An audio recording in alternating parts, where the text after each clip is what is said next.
Hey guys, Mr. Klein here with our third and final lesson of this chapter on monotheism.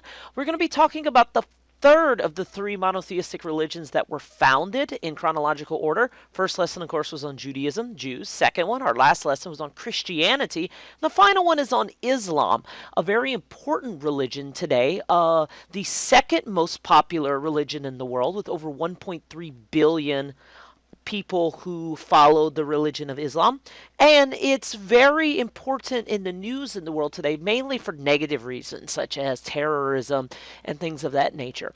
So let's go ahead and let's dive into it and let's look at some of the basics of Islam and some of the beliefs and traditions going on there. So, one of the things we need to remember about Islam is the fact that it began in a small corner of Southwest Asia called Arabia, south of Israel. So, mostly hot and dry desert of scorching temperatures in the summer with little water present apart from small, wet, fertile areas that we call oases.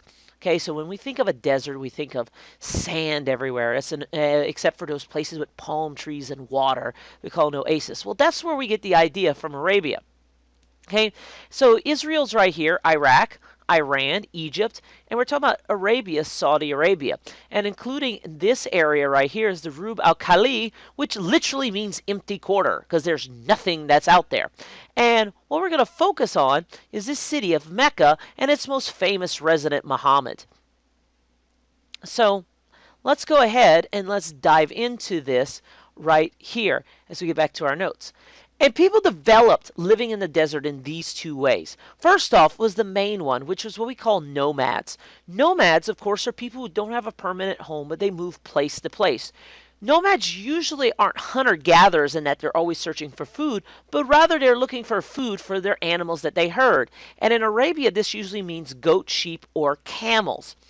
And they usually traveled in groups of people that we call tribes. So you would have a family, an extended family, and it'd grow on and grow on and grow on, and that would be a tribe of people. Other people didn't like the nomadic life of moving around all over the place. Instead, what they would do is they lived more settled lives in areas that sprung up along the trade routes, usually at an oasis in cities. So what you had were nomads who moved around all over the place, and from time to time when they ran out of supplies, they would stop by in a city and do trading and things like that. And so trade and ideas and goods and things like that went along with the nomads, and the concept of travel became very important through groups of traders called caravans. Caravans would be nomads or salespeople or things like that who would travel around the trade routes buying and selling goods as they went, allowing goods to move from town to town to town. And nomads and caravans use centers of trade in markets, usually in these cities, and we called them bazaars. Okay, so if you've ever heard of a bazaar, not bizarre as in something that's strange, it's a bazaar. That's an Arabic word, and it's a place where people trade and sold goods. Now, caravans and traders are really important whenever we talk about the founder of Islam. Okay, and so the founder of Islam was a guy named Muhammad. Okay, Muhammad is the founder of Islam, and he brought a new religion to Arabia. And the thing about Muhammad is we actually don't know a lot about him outside of religious writings. So outside of the Islamic writings, we pretty much don't know anything about him. We do know that he was born in the city of Mecca around AD 570. He was a orphan. His father and mother passed away, and he lived with his uncle as a trader, trading from city to city. So as a result, he went around and heard a lot of different ideas and met different groups of people. He grew up and became a trader of himself, became rather wealthy, and he was upset that one of the things that led to the birth of Islam was that he was upset that rich people did not help the poor. And also, he was a very devout and religious man. And at the time in Mecca, Mecca was considered a very holy place. Lots of gods and lots of different idols. The Arabians worshiped polytheism. And what he would do is he would go and pray in a cave. And so at about the age of 40, the angel Gabriel, the same angel Gabriel from the Bible and Judaism, visited him and began giving him messages, according to Islam, that formed the center of this religion. And this religion is what we call Islam. Now, One of the things about Muhammad is also we don't know what he looks like, because according to Islam, it was considered a sin to create paintings of people or animals, because they could be worshipped, because they were considered images of God in a way. And so we don't have a lot of paintings by Muslims, but we do have paintings by some different sects of Muslims, which include this one of Muhammad destroying the idols of Mecca, which I'll get to later. Okay, and Muhammad being and his prophets being all right here, being used with fire to burn the idols. The followers of Islam are what we call Muslims. So Muslims follow the religion of Islam. Islam is an Arabic word meaning submission. Okay, and Islam's holy book is known as the Quran. Okay, and the Quran gives the rules and instructions, and we'll talk about that later. And one of the big differences of Islam with the other religions was the area that there was only one God.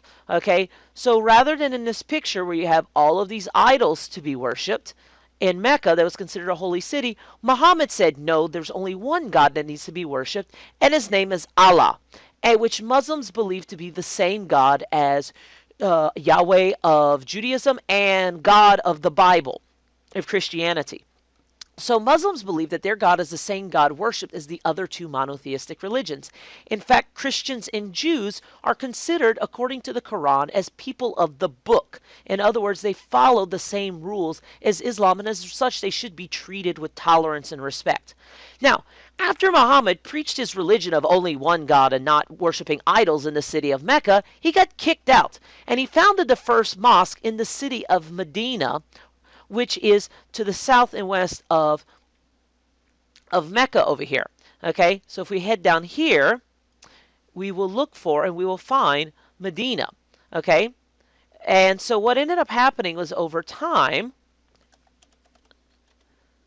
and if we look in Saudi Arabia, I can show you where Medina is at. It's considered the second most holy city in Islam. Okay, here it is right here, Medina.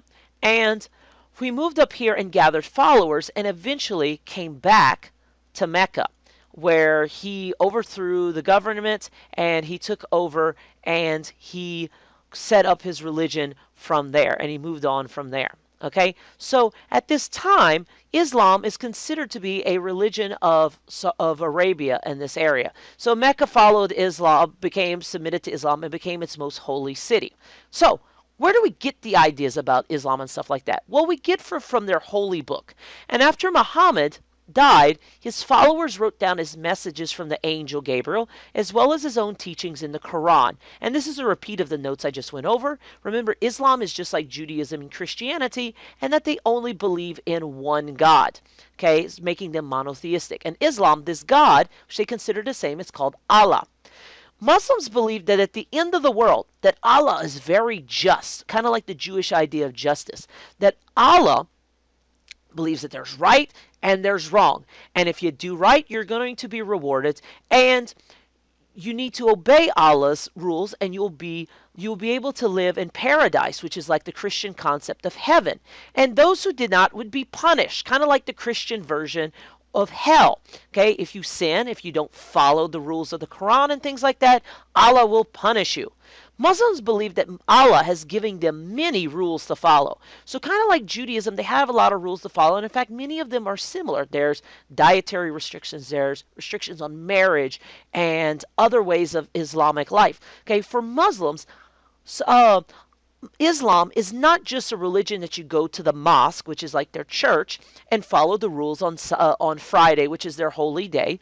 Rather, it's an entire life-encompassing religion that the Quran and Islamic ideas cover everything that you need to know about to live. And so in order to be a good Muslim, you need to follow all of these ideas. So as a result, Allah's given them many rules to be followed in order to be considered a good person. And an important concept for Muslims to follow is the concept of jihad, or struggle. It's an Arabic word, And it can mean the struggle in Islamic writings. We can call it the struggle of a Muslim to follow Islamic beliefs within their soul, to defend the Muslim community against criticism and things like that, to struggle against the devil and his temptations and stuff like that. But usually in Islamic writings, if we just see the word jihad, it means as holy war. In other words, in the defense of Islam militarily, or even through Islam's growth, initially was through military conquest by rulers who adopted the Islamic faith. Another thing about the Quran is that its language is considered to be only best read in Arabic, and that translations into other languages are considered inferior because it doesn't carry the same weight in spiritual ideas. So a Muslim is supposed to learn the Quran mainly in Arabic, and there are imams, which are like Muslim preachers, who have actually memorized the entire Quran. And so here's a picture of a Quran written in ancient Arabic. From the earliest days of Islam, and this is the Arabic script. And so these are meditations, these are teachings and things like that that Muhammad written down. Now there's some other documents that you need to follow if you're a Muslim. And the second one is the Sunnah, which is the collection of Muhammad's words and actions. And it's kind of in some ways uh, a bit like the Talmud in Judaism, in that it's rules and things like that that you need to follow, commentaries on a way to best live the Islamic life as a Muslim. And one of the most important parts of the Sunnah is the listing of the main duties of a Muslim. And we call them the 5 pillars of Islam.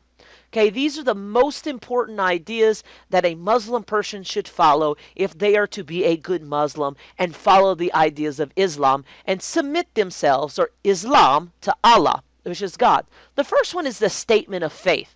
And the statement of faith essentially says this, that there is no God but Allah and Muhammad is his prophet. In other words, you're saying that the words of Muhammad are the teachings that you need to know in order to best follow the rules of Allah and be a good Muslim.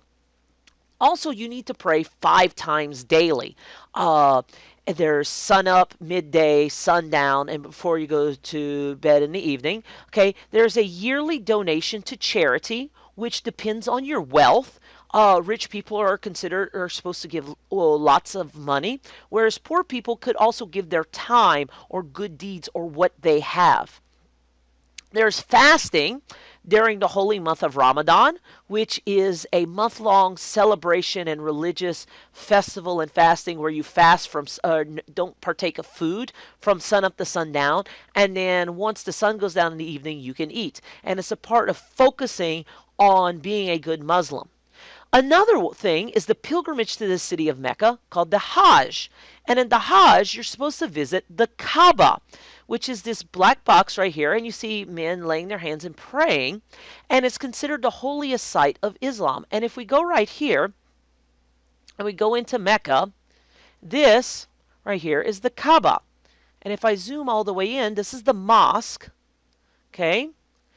And every Muslim who can afford it, according to the Sunnah, at least once in your lifetime, you're supposed to come over here and you're supposed to to pray to Allah and go around the Kaaba, if I'm not mistaken, 7 times.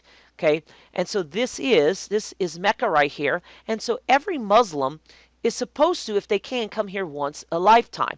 Okay, and every year, Saudi Arabia, which is the country where Mecca is located, issues passports for over 1.3 million people in order to visit, in order to make their pilgrimage. And of course, if you're not wealthy enough, you are excused from this. And also, finally, the Sunnah teaches about the moral duties that a good Muslim should follow. Okay, so the 5 pillars of Islam are the statement of faith, praying 5 times daily, a yearly charity to donation, fasting during Ramadan, and if you can, visit Mecca for the Hajj. And in addition, were the moral duties that a good Muslim should follow. So those are the 5 pillars right there. Final thing I want to talk about is Islamic law right here in this lesson. The Quran and the Sunnah form the basis of Islamic law that we call Sharia or Sharia. Sharia or Sharia law lists rewards for obeying and often harsh punishments for disobeying laws. They were written by Muhammad and later on descendants of Muslim thinkers and things like that. So, and many Islamic countries actually use Sharia as the basis for their law because Sharia law makes no distinction between religious and secular life.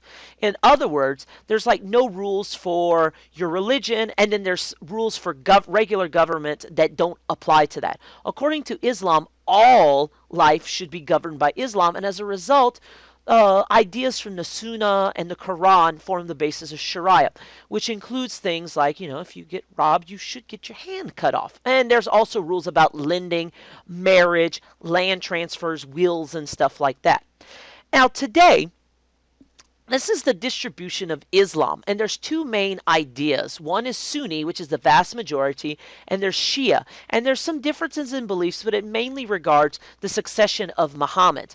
Now, as you can see, the Middle East is mostly, and Northern Africa is where most Muslims live. Actually, the largest Muslim country is here in Indonesia.